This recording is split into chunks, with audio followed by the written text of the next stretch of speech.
Welcome back to another live edition of In the Doghouse, a podcast where one of us fucks something up every time. And today it's the lighting in the back of my video. This is so much worse than the 1960s shades that Dakota's got going on. Jeez. Anyway, jeez. How are we, boys? Was that too aggressive for an intro today? And Dakota's still mad at me for screwing him out of getting a snatch at 225. It's okay. I'm mad at Sroka for keeping his face on the video right now, like he's part of this discussion. Well, there is one thing I wanted to bring up. He's going to chime in. Yeah, I'm going to chime in. Sroka did the workout. I did the workout. That makes you can stay on here. One of you guys. I like Sroka. Are you a paying member of Underdogs Athletics though? 100%. He's like, I pay in sweat and time. Yeah, sweat equity, right, blood, absolutely. Tears. Yeah. Anyway, but when the time comes, just because I did it, and I was talking to Dakota. I think it's a valid issue, and I know Justin hates it too. So. Yeah. Are you about to like have somebody over for like a tantric massage right now? It's very dark in your place. There's a lot of energy coming from your video. Greg's about to show up for a stretch. No, I just it got. You look good, the lighting changed here in the last 10 minutes. So I think you look amazing, and I think Kiefer can take a lesson from the lighting you have in your place. I don't think you're in any position. His place. Oh gosh. All right. Well, anyway, let's talk about 23.3. Can we just give a round of applause real quick for Jared for showing up in the beginning this time, so we don't have to explain things to him again? Did he actually join? He's commenting. Jared. Where are you looking? Good. That's phenomenal. Comments. It normally pops up on the screen. You got to go to the other on one. YouTube. Nobody tell Jared Dakota's score. He's out here just trying to snipe people, and then he's going to call you out on his Instagram post about Couldn't let Dakota beat me, so I had to do it 3 times. Anyway, this is a fun one. Yeah. I was excited about this. I am pissed that I told so many people that it was going to be 2 scores with a degree of confidence that nobody should ever have. But I am happy with the workout outcome. This is fun. All right, let's go through it.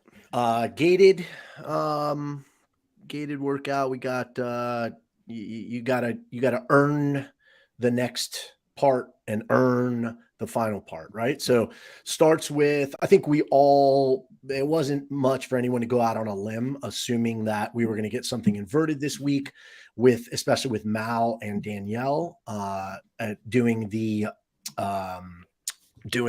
announcement. But we've got a 6-minute cap on the first part, complete as many reps as possible, of 5 wall walks, 50 dubs, 15 snatches at 65 for women, 95 for men. Then right into 5 wall walks, 50 dubs, 12 snatches at 95 for women, 135 for men. And if you finish that, you earn the next 3 minutes, which now switches to strict handstand push-ups, 50 dubs, and 9 snatches at 125, 185. And then the final 3 minutes, if you earn it, 20 strict handstand push-ups, 50 dubs, and 6 snatches. We've had the opportunity to watch not just the announcement, but also some of our athletes go this afternoon. So I think we've got a pretty good idea of what to expect. Mal and Danielle made the workout. Obviously, Mal made it look ridiculously easy, but even Danielle made it look very manageable. And I think people are going to realize that just finishing the workout will be a phenomenal score. Yeah, I think that this, even more than the ring muscle up workout, is the type of workout that like tricks a viewer into thinking you should expect a particular outcome. And so I think that there's a lot to be said for managing expectations here, because there's a lot of people that are going to get to that first set of strict handstand push-ups, and like that's where their workout's going to end, is in that set. And so that will be a massive separator. And even just going into it with a plan to maximize that piece, not worrying about the 185, 125 snatches so much, not worrying about the second round for your like average quarterfinals level CrossFitter, is going to be really important. So I think the elephant in the room is the new handstand push-up standard. I'm convinced it's not that different.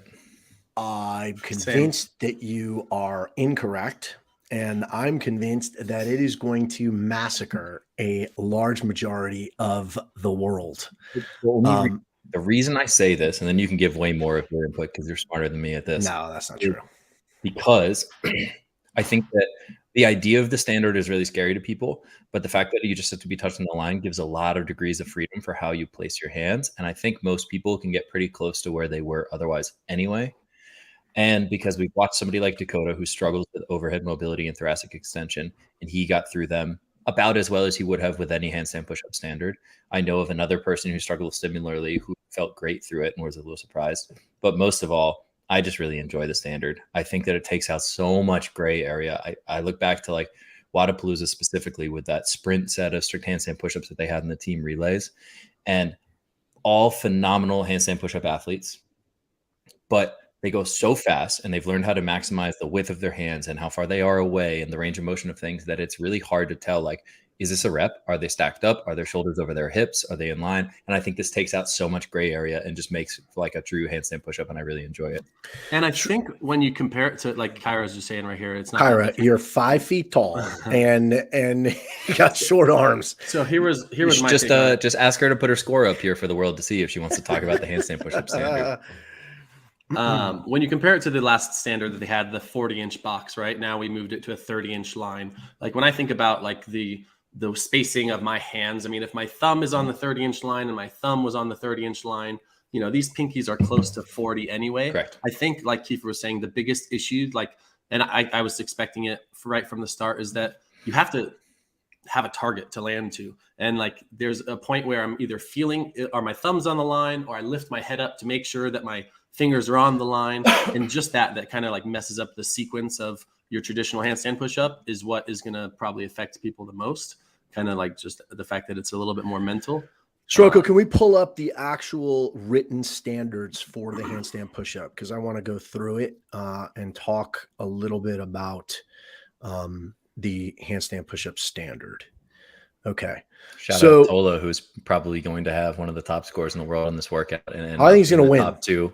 I think he's going to win top this two workout in the world, and he is our demo guy for this on CrossFit. Yeah, I think he will. I think he will win this. I think Mal and I think Mal and Tola will win the workout. That's my. Is Mal going to do it again? I don't think so. No. I don't think she needs to, and I still think she'll win, even with 2 no reps on the wall walks. Athlete must perform handstand push-ups with both hands touching the tape line 10 inches from the wall. This tape line must be 30 inches long and no wider than 2 inches. Any portion of the athlete's hands may be touching the line. Fingers are okay. The arms must be fully, wait, you went down too much. Yeah, the arms must be fully extended and in line with the body before the athlete may descend. And each rep begins and ends with the athlete in the lockout position with the heels against the wall, arms fully extended, and shoulders in line with the body. Both hands must remain on the designated tape line. If one or both hands is not touching the tape line at any time, the repetition will not count. Athlete will need to start again from the lockout position. Is there no rule? I'm just double checking, making sure, clarifying for everyone. It doesn't seem to be a rule about feet. Yes. No, it's further down. Your feet must stay inside the width of your hand. So essentially what is going to be 30 inches plus the width of your hand, so 36 inches about, is how wide your feet can get. This will be arbitrary, obviously, of course, over video as well, but it says it right down here.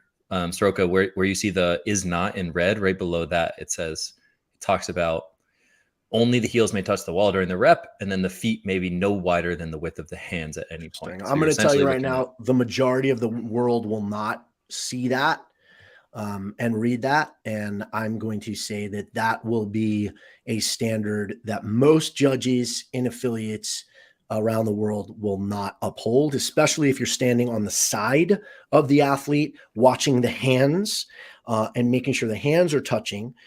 And then also making sure that people don't have closed hips at the top. And then you're trying to see whether or not their feet are inside. So now essentially you need 3 different judges to judge this handstand push-up with all of the standards that they have. So again, in my opinion, setting up the judges for complete failure. Aside from the fact that I think it's such a grumpy old man's outlook. No, I'm going to say I just don't think it's a good standard. I'm sorry. I just think in general, at the end of the day, you set a box, you you get people to do handstand push-ups. If they start in the box and they lock out at the top and their feet are, against the wall, that's good enough for the open. If you want to add some shit as we go on, I just think now that we are setting up people around the world for it's bad. It's hard enough to judge.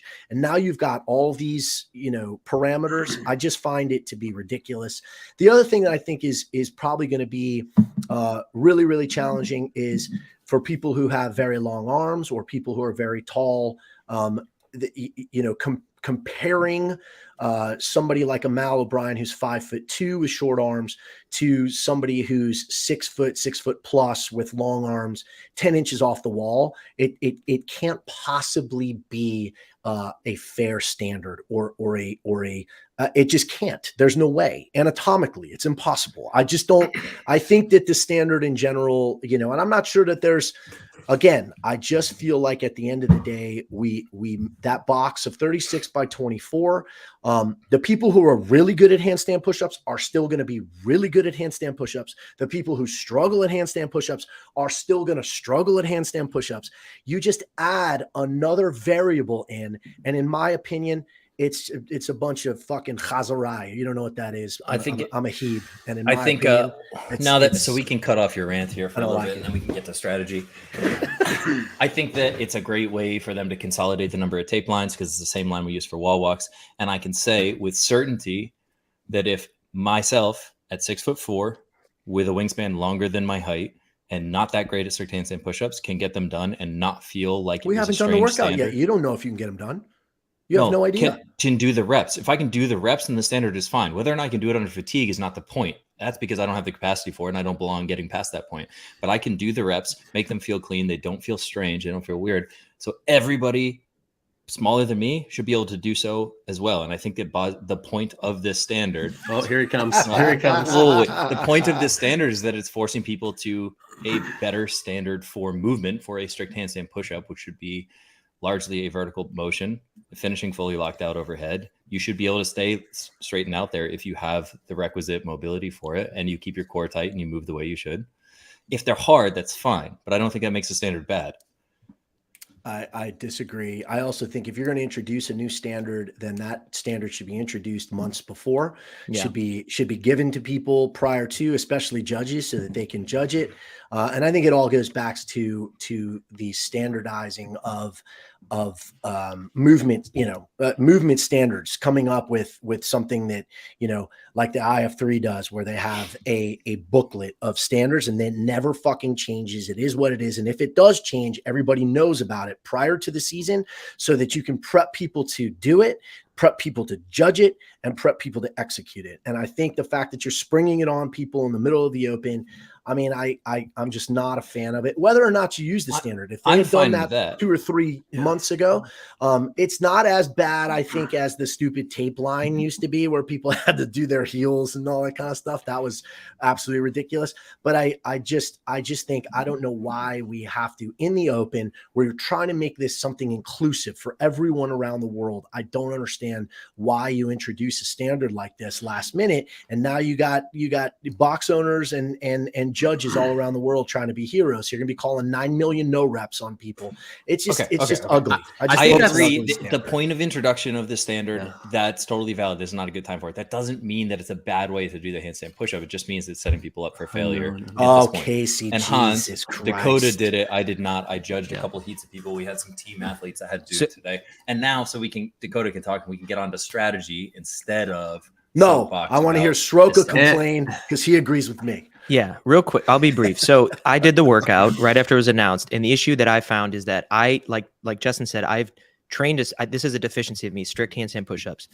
But my coach knows that. And he's built into my programming a lot of strict handstand push-ups and under fatigue.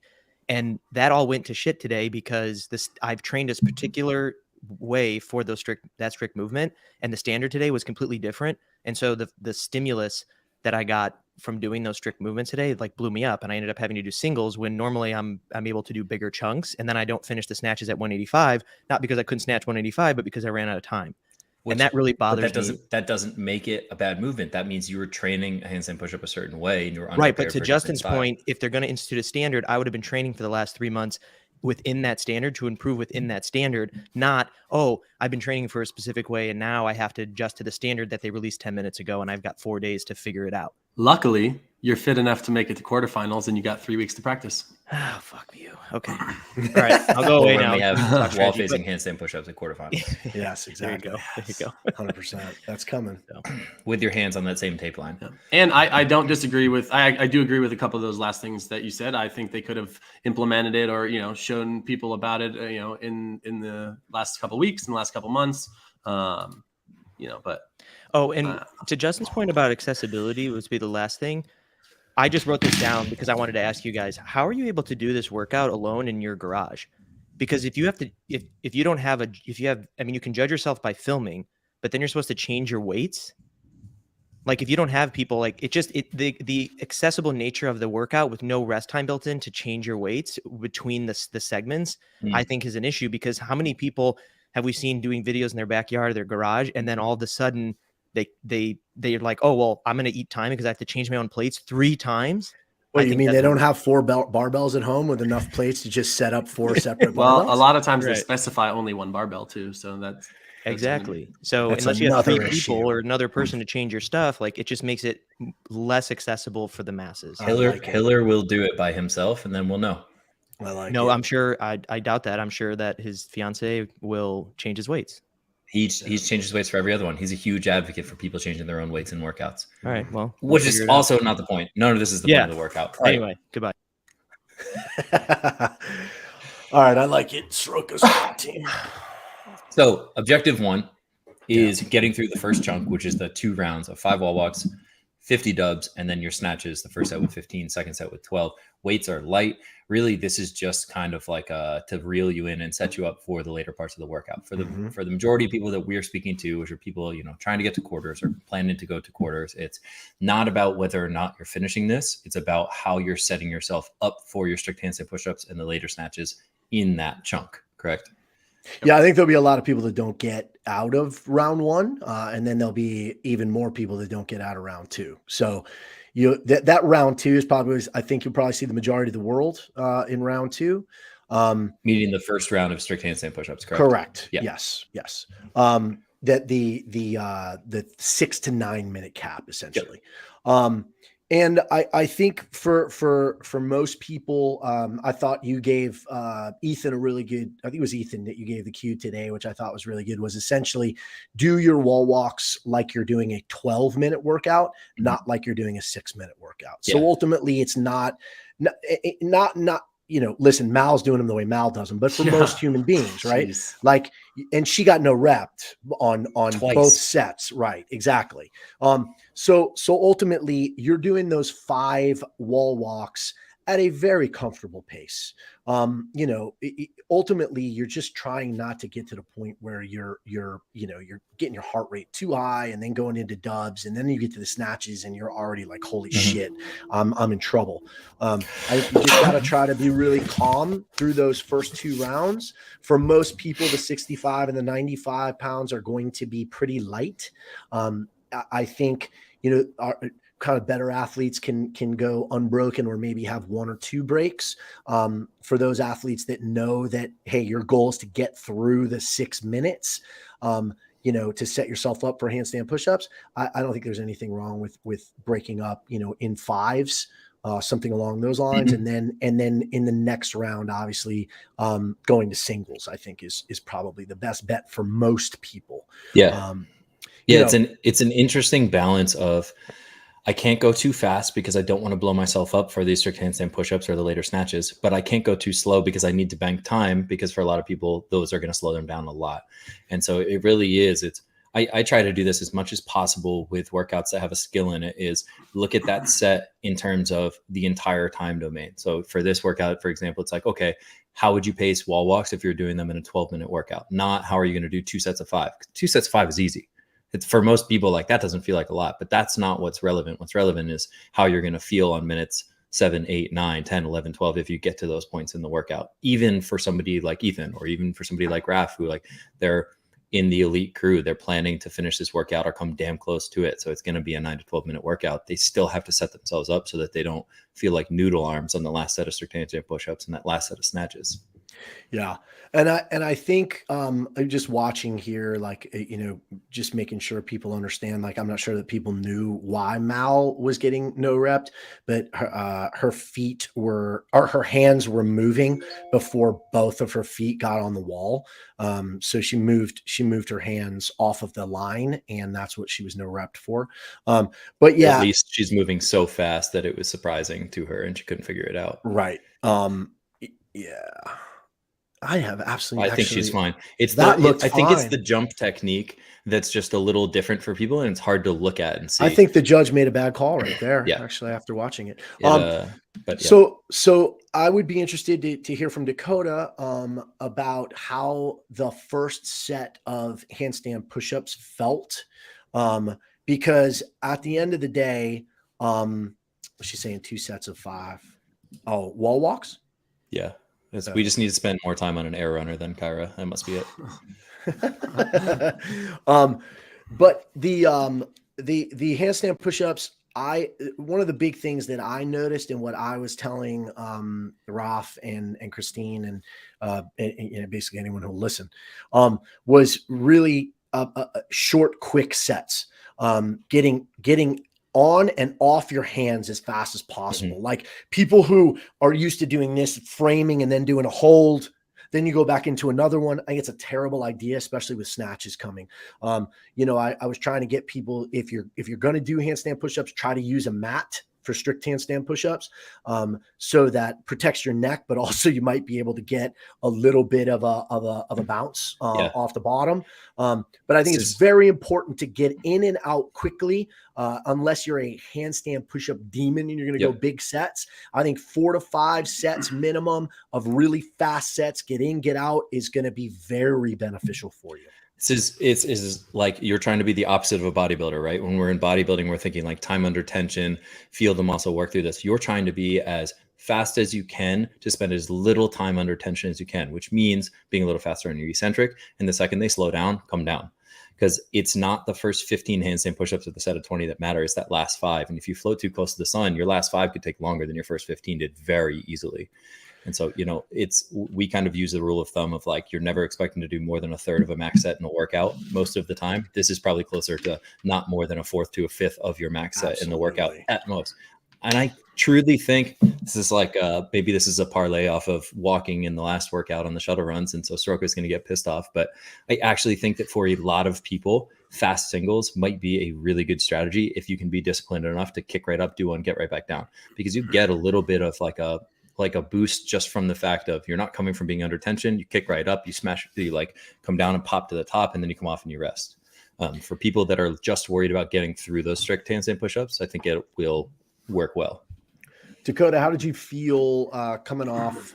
I'd be curious to know how you felt coming off of both sets of snatches for those rounds. There was a huge moment right before the workout where I really thought to myself, like, okay, am I going to even get through all these handstand push-ups? Like normally I'm comfortable with 20 or so as a big set, but I just have been, not in tune with what I can do with them as of late because of a little bit of a shoulder issue. So I knew like right from the beginning, I did my wall walks. I like shook my hands out every single time, spread them, came back, took the breaks on the snatches, 6, 5, 4, and then lots of singles. And I think that definitely helped. I kept them fresh as they could be. And then the first set of handstand push-ups, let's see, what did I go? I went 5, 4, 3, 3, 3, 2. So definitely some smaller, quicker sets. And actually, the 185 after those was rough. I know, like I heard Kiefer, say like, oh, feel one out, and then if it feels good, just start ripping them, touch and go. And I did that first one, and there was a little bit of that noodle arm thing going on, and so it was definitely singles on those. And like that was the point where I almost ended the workout too. I only finished with a few seconds to spare to get into that next round. And I think a lot of people will end up struggling on that bar if they can even make it through that first set of handstand push-ups. Felt like your handstand push-ups in the second round, especially at the beginning, were even stronger than your handstand push-ups in the first round. And there were Christine said people the that same have thing. commented on that. And I think it's entirely just due to the fact of like the fatigue you're coming into after doing 12 snatches. Like I think Dakota, you said this, and she said this as well, that the set of 12 snatches at 135.95 was the worst part of, like, one of the hardest parts of the workout, because it's just right on the line of like, it's enough volume at a weight that's heavy enough that you have to move fast and you carry a lot of fatigue. Whereas that second set of 20, you've taken the time of rest between your set of strict handstand pushups, plus that set of 9 at 185 is going to take much longer relative. Plus that first set of handstand pushups, you're also coming off of 10 wall walks. I mean, the first 2 rounds. So between those wall walks and the volume of snatches, it doesn't surprise me that people are saying that first set actually might feel even a little bit worse than that second set. Yeah, the second set, I mean, I opened up with 2 or 3 more, and every set was 2 or 3 more. You went 7-5. I believe you went 7-5. And then you did should have been 3-3, but there was a little something at the end there. But you fell off the wall. And I think that's another thing that people really, with this standard and with your hands as close to the wall, you don't want to get anywhere near failure, because what we tend to do is arch as we get tired, and then it naturally pulls us off the wall. And with the rule of having to have the heels at the top at lockout, you're going to have a ton of people who get a no rep on that final rep of every single set. And it's such a kick in the ass when that happens, because, I'm going to go, 3 sets of 4, and then, a couple sets 3 and 2. And then all of a sudden you get a no rep and you're like, oh, fuck, now I got to get an added one here and an added one here. So make sure that, like I said, those quick sets, make sure that you're getting, oh man, Nick, you should have hit it at 8:59. That's kicking the balls right there, bro. That's a kick in the balls, because you're 2 seconds behind Dakota, but he beat you by 50 reps. Actually 70. Because he got to the snatch. That's right. And like going back on those handstand push-ups, like there's a huge difference between controlling yourself and doing quick singles and being down to only being able to do singles. Correct. And that's what I was really trying to avoid.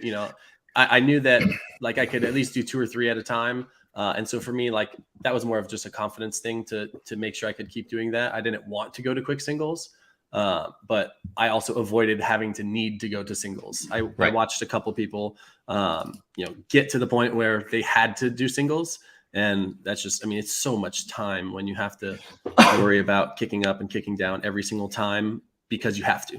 Yeah. And it's the simplest thing ever, but the way Justin said it to me once, it's always stuck. And I use it all the time, is like, we break because we plan to, so that we don't break because we have to, essentially. Right. 100%. And it's like, if you're ever unsure in a workout of how big of a set to do, you probably should have broken before that, because you're trying to put yourself in a position to be in control and choose when you're resting and choose how long you're resting and choose your pace, instead of being like, oh, wheels are falling off. What am I going to do now? Plan breaks, and also mentally, how it makes you feel. Like when you've got to go to unplanned breaks, it starts to feel emotionally, mentally like the wheels are falling off. And then panic sets in and the heart rate naturally will get higher. So if you can plan your breaks and you can be really diligent about getting off the wall, like I can't stress that enough. Like get your quick sets in. Now, listen, there are going to be some people that are handstand push-up demons. It's not going to necessarily affect them. Like you saw Mal was able to do handstand push-ups, and she's pausing at the top and then does a couple more and pauses at the top. But she knows her capacity she's better the best than in the world, better than everybody in the world, other than maybe another Absolutely. 3 to 5 people. Right. Carrie would maybe do the same thing, but again, she knows her capacity so well. Correct. And she also knows that she's so good at them that she's going to, and she's got great shoulder stability. She's going to be able to get off there, and it's not going to affect her snatches the same way it's going to affect other people.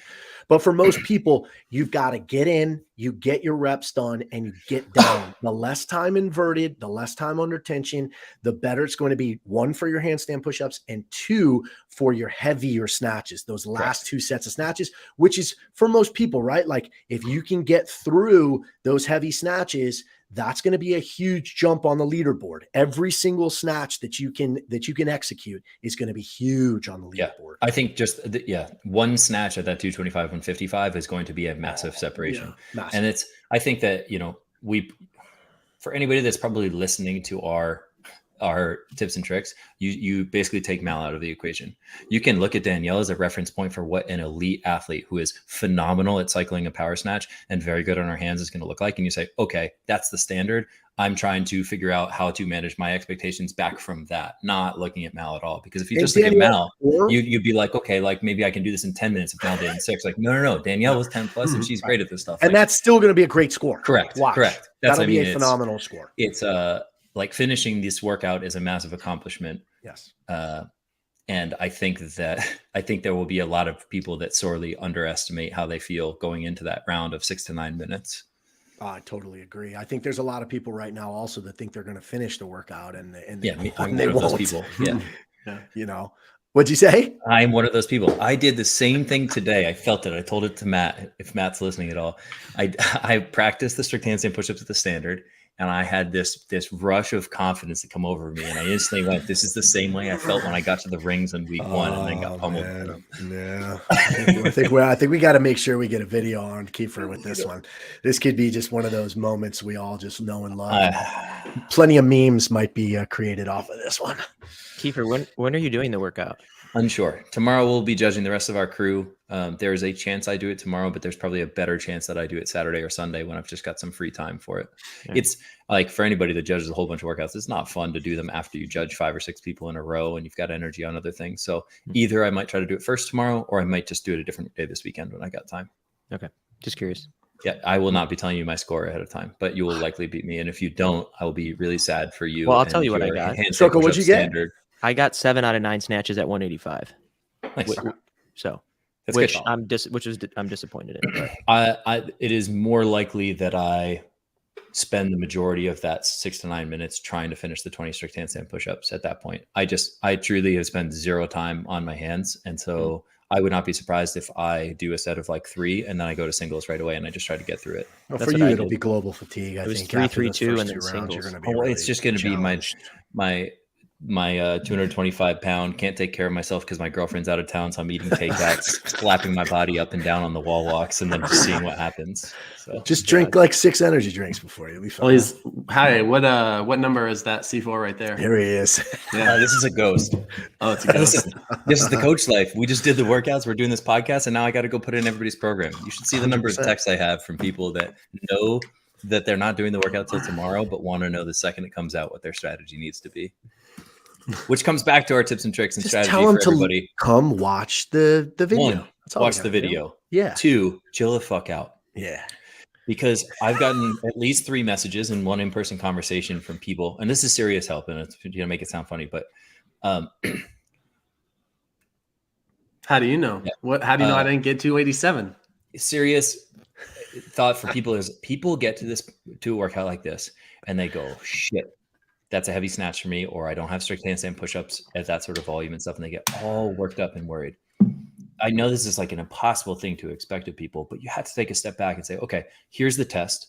I know what my capacity is. What good is there stressing over how this is going to go if all I can do is just go in and do the best that I can? Mm-hmm. We can worry about that stuff after. You can get better. You already knew yesterday you had to get better at that thing. You were just praying it didn't come up. It came up. So you go into it with a game plan and you do the best you can and you move. It always comes up, guys. It always I gotta tell you, it always comes up. And it's, like it's spilled milk at this point. Like, so let's go in, let's maximize what you can do so that you can reframe this and you can leave the workout proud of how you executed your game plan, instead of just saying like, I'm bad, they're good. No matter what my score is, I'm going to be upset because people beat me. Because that's just this focus on external things that makes you hate training and hate competing. And there's too many people that love CrossFit, the diehard CrossFitters in the gym. People know them as like, they're the competitive ones. They're the ones that do the extra. And then they go to compete and they get like terrible anxiety, or they don't want to compete. They don't want to do all of these things because they've compared themselves to some external thought that's not realistic for them. And so they're never happy with it. Sorry, I'm done. I like that rant though. I mean, I think it's very true. And I think, I think that people, when people understand what their strengths and weaknesses are, but then when something comes out and then all of a sudden you just expect like, oh, well, I know my expectation is to finish this or to do this or to do that. Yet how many handstand push-ups workouts have you done where it's been a massive struggle? All of a sudden, it's not going to not be a massive struggle. I know it's double negative, but it's so have realistic expectations and try to create a plan and a strategy going in to where you can feel good about yourself and feel good about what you've done. And then you continue to work on it. That's all. And at the end of the day, I really like the tests that we've had so far. I think it's been a really cool open. It's been inclusive, but at the same time, we've seen some challenging movements, and we've seen, I think, a little bit of a stretch as far as the programming this year compared to what we've seen in the past. And, I thought last year's programming, especially those first 2 workouts, were just god awful. The final workout I thought was kind of cool, other than the double unders were a throwaway. But I really do think that all 3 workouts were pretty solid this year. And this one again, I'm not a huge fan of the handstand push-up standard, but so what? Like, at the end of the day, like, the fact that they've got wall walks and dubs and heavy, and ascending heavy snatches, I think it's fantastic. I think it's taking people out of their comfort zone, and it's rewarding those that are really, really good at fitness. It's illustrating to you what you need to work on under fatigue, right? High skill under fatigue. And I think it's giving people a great baseline to move forward from. If you make it to quarters, then you've earned it this year. It's not just people who can do, wall walks and dumbbell snatches at 15, 35 pounds. It's not just a suffer barrier. Like, can you suffer enough to make quarterfinals? It is, you have to have capacity in all the different areas of CrossFit, of fitness. And I think that's really cool. I agree. I like it. Can we take a step back and use this to parlay into a conversation about I think that a lot of people are going to do this workout, whatever they choose to do moving on. They're going to say, all right, I'm not good at strict handstand push-ups, or I'm not good at like these heavier barbells. And they're going to think that they have to continue to do a whole bunch of Metcons with strict handstand push-ups and snatches and all of these things. And I think that that's such an ass backwards way to look at it, because what happens when this is a test, right? But what happens when your training turns into a whole bunch of workouts with high skill or heavy movements is that you lose intensity, and you lose the opportunity to actually build capacity in those skills to put them back together. So I still think, like, one of the best things somebody can do for themselves if they leave this workout being like, all right, I'm not good enough at strict handstand push-ups, how do I get better? Is you build capacity in that skill in isolation first. Absolutely. Build your max setup, build your 50 strict handstand push-ups for time, your 5-minute AMRAP, whatever you choose to use as a benchmark test. Build those things on their own. Build your power snatch, get stronger at pulling, get stronger overhead. And then when it comes time for a test like this, through building your engine, whether it's on machines or with more kind of traditional baseline CrossFit workouts, and building your capacity in these things, you don't have to stress about having done a whole bunch of power snatch and handstand push-up workouts, because you're going to have built those capacities to a point of doing them. But I think that people that do these workouts all the time actually have a worse idea of what their capacity is on these things, because they've never just trained strict handstand push-ups. If you've only ever done workouts, you don't know what a big set or a small set is for you. There's a reason why for parts of the year, the majority of the year, we program our skill work done either single modality or paired part maybe with another skill, but not under heavy fatigue. There's a part of the season that we do for sure, especially when we're prepping our athletes for semifinals and the games, etc. But the majority of the year is spent building capacity, just like you said. And if you're not doing that, then I think you're doing yourself a disservice. And I think you need to reevaluate what you're doing, especially in the off season when you've got a big chunk of time to be able to get really, really good at something. You can't just follow, I was going to get in trouble, but you can't just follow like, no, I was going to say, you can't just follow like .com programming, right? And like you'd Metcon and here and you do this and that.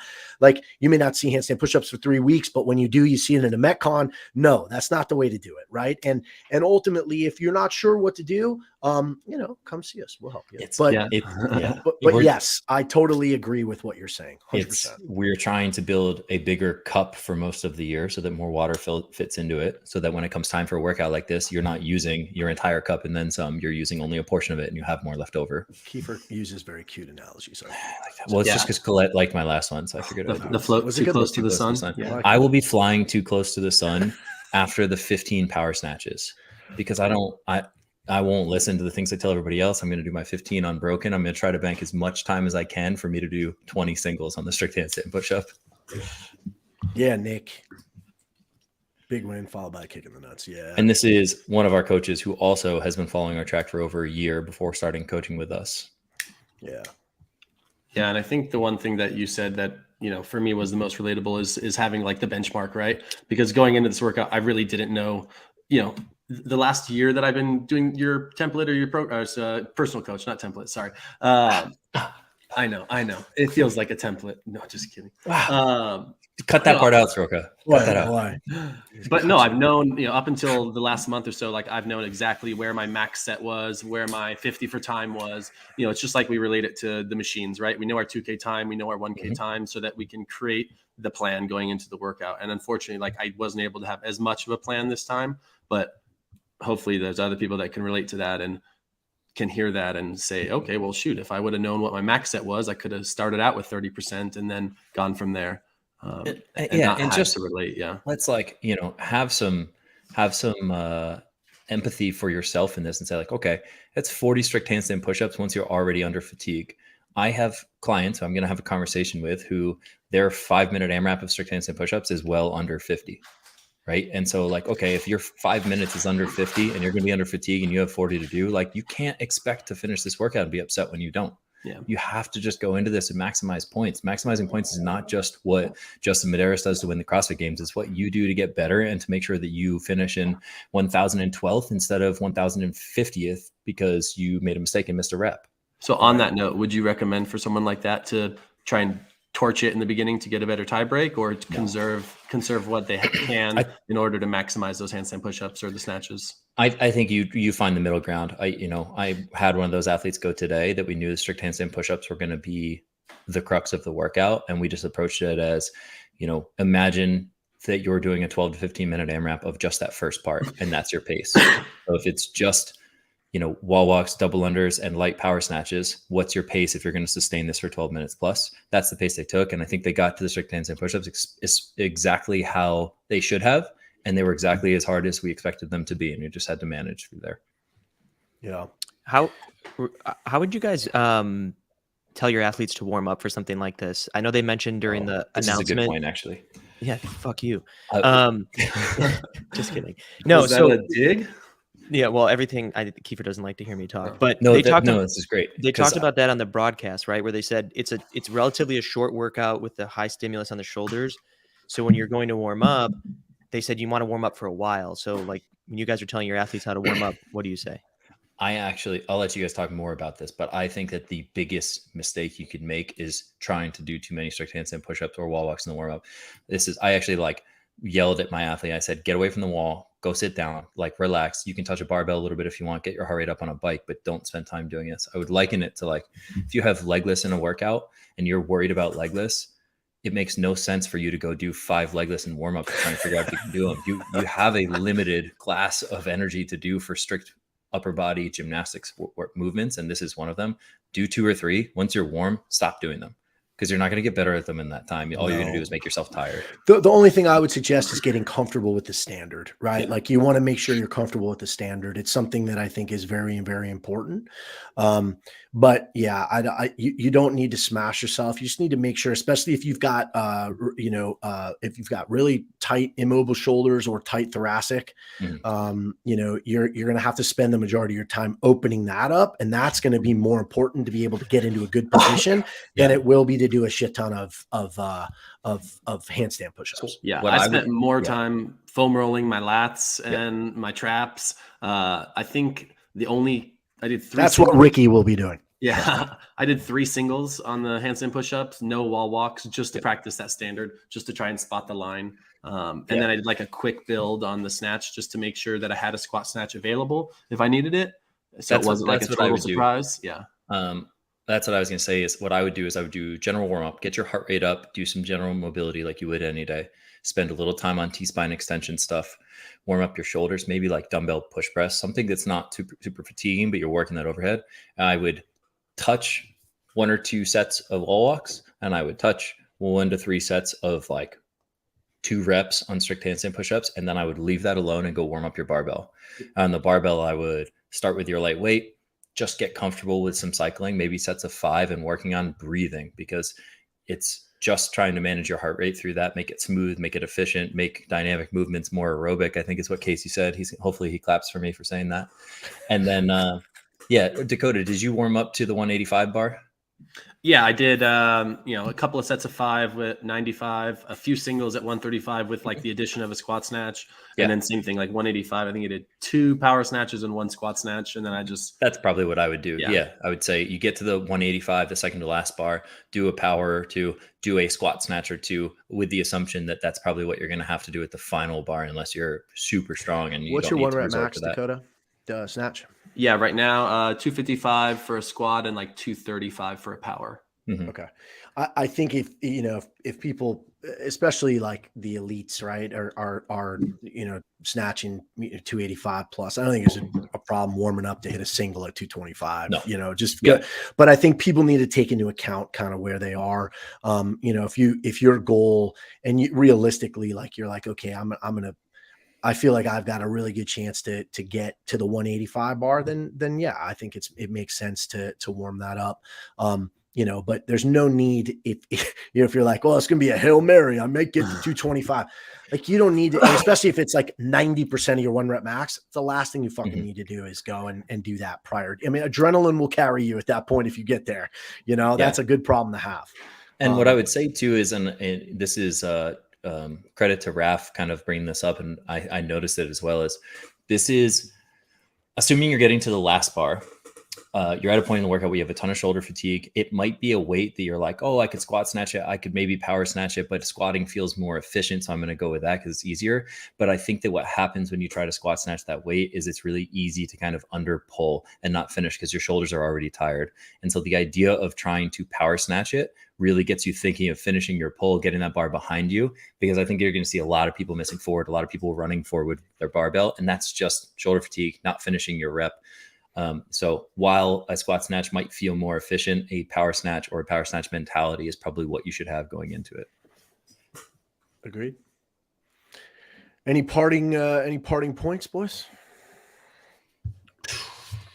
Who wins the workout worldwide? Yeah, I mean, we talked about that. I think Mal and Tola probably. I'll tell you who else will smash this workout.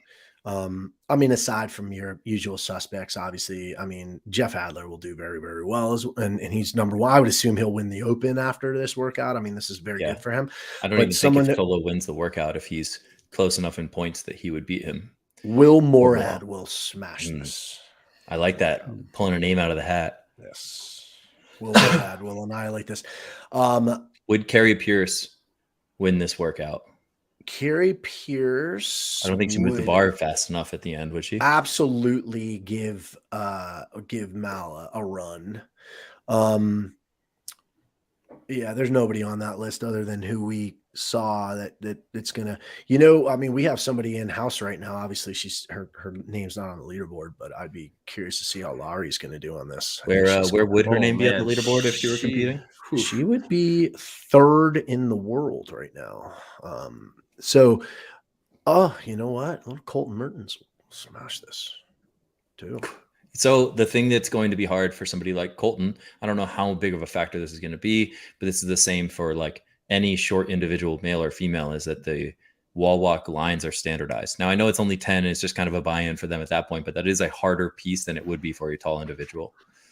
That's true, but man, he'll annihilate those handstand shots. and he's strong. Knowing Colton, he's probably practicing wall walks with the line 2 feet above his head, just being like, I don't even care if I have to inchworm, I'll figure it out. Right. But yeah, I think Will Morad has an opportunity to he could take this. I mean, the guy's a freaking monster on his hands, and he's got a 300-pound snatch. So, I mean, women, listen, Mal obviously is incredible. You mentioned a name, Alexis Raptis, who I think she'll do really well. Will have a great opportunity to do well. Emma McQuaid will do very well in this workout. She's phenomenal with her hands. Yeah. But yeah, I mean, in general, like those are probably the top names I can think of. We'll have some athletes that do really, really well. Braun will do well here. Braun will do really well. Yep. I'm excited to see his score come up. Yeah. I'm surprised he hasn't texted me yet. Anyway, I like it. It's a good workout. Not a huge fan of the standard, but that's all right. I still like the workout. We can disagree once in a while. Agree to I think it's disagree. great. I think for all the reasons that people doing it are not going to like it or be frustrated is the reason that it's a good standard. I totally agree and understand that throwing it in right now to the open is setting us up for a fucking nightmare. But I think that his point is holding people to a higher standard of movement quality, and that I enjoy. Right. And that is my sign off. Dakota, Yeah, anything? no arguments with that. I mean, I think that, you're going to see some like movement nuances or weaknesses revealed by the standard, and that's okay. Would you do anything different if you were to redo this workout? Do you think you could do better on it, given in your current fitness state, knowing that you haven't really been training strict handstand push-ups lately? I think if I knew that the handstand push-ups were going to go how they went, I would have pushed it a little bit more in, I guess, just in that 135 bar. I probably could have done 2 sets on the 95, doing 654. I mean, it was totally planned, and it just felt like it was a waste of 10 or 15 seconds for me. But not a bad strategy to go about. And then, I mean, a couple little things here, there, not letting myself get to that no rep on the last handstand push-up. Yeah. Those 2 things, that's like 20, 30 extra seconds. Maybe you had a chance to take a rip at that bar and get 1 rep. Yeah. 2 reps. Well, it's 225. It's 90+%. Let's be realistic here. Okay. Yeah. 1 rep. Because you would have taken all 20 seconds to rest and try to do 1 rep. Redo? No, but, you gonna redo or no? No redos. No need to. I mean, what if I beat you to the 225 bar? Would you redo? No, I would high five you and say, "Good job, 1 for 4." Look at you. No, I mean, I think I like all the tests. I like the fact that there is going to be some huge divides. I mean, if you can squeeze out 1 snatch at 225, thousands of places probably. Yeah. Yep. And same thing, like, with those ring muscle ups in the beginning, it's a good stretch, different gaps of athletes, and it'll be cool to see how everyone throws down tomorrow. I got a good question. Who will win the workout? The fastest male time or the fastest female time? If you're saying it's Tola or Mal, I think Tola. No, I think it's Mal. Oh, yeah? I just think her rate of movement on everything is so much fast. Tola is one of the best people I've ever seen moving a barbell. Obviously, he's very good on his hands, more than people give him credit for too. But she's is so much smaller. Yeah. Her capacity is certainly even better, despite how good he is, and the reps are so much faster. I think that with those wall walks were ridiculous. I think with 2 no reps, she still beats him by over a minute. Yeah. Probably 2 minutes. Okay. I think a woman will have the fastest time. What about Noah? I think he'll do very well. I think he's just it's gonna be how fast he moves the 225 bar at the end. But God, he's gonna be so fast. He'll do very, very well. Yeah, that's a good call too. I still think I would give the edge to Tola and Will on this workout. Tola's just riding a high of being second in the open. Hey, the upset of a century. Listen, here's the deal: when they give you the workouts, man, you take them and run. I think it's been cool. Obviously, he's a friend of ours, so it's nice to build him up a little bit. It's been cool because people think he's just this strong, freaky athlete. Obviously, he might have the best gymnastics in all. That's what I mean. He's one of the best movers all around, and his gymnastics capacity is ridiculous. And so him spending, the last year and a half with his feet on an air runner every day is now showing off how well-rounded of an athlete he can be. So we love you, T. You're welcome back in Vegas anytime. Seriously. All right, cool. That was a good one, guys. I like it. I'm curious to see these scores. Excited for the more of our crew to get it in. A lot of our Aussies and Kiwis will go later today. Already. Yeah. I mean, it's Friday there, so they'll go later today, and then we'll have the majority of our crew going tomorrow. Those who have not gone yet. So we should have a whole bunch of scores ready to rock and roll by the end of day tomorrow. So excited to see how everybody's doing. And good job, boys. Nice work. Sroka, thank you for the input. Very helpful. Sroka, I like you kind of bouncing in and out of this one. That was fun for me. This is good. Maybe you should stay on all the time, and you can kind of like keep the conversation moving and moderate a little bit and ask questions that the people want to hear. Yeah, and say like stupid fitness things that regular people around the world would say and everything. Where is he? Where is he when This is just me proving that he's not listening. He just Uh-huh. listens when he chooses to. Jeez, this guy. I'm always This fucking listening. guy. There he is. So- Love it.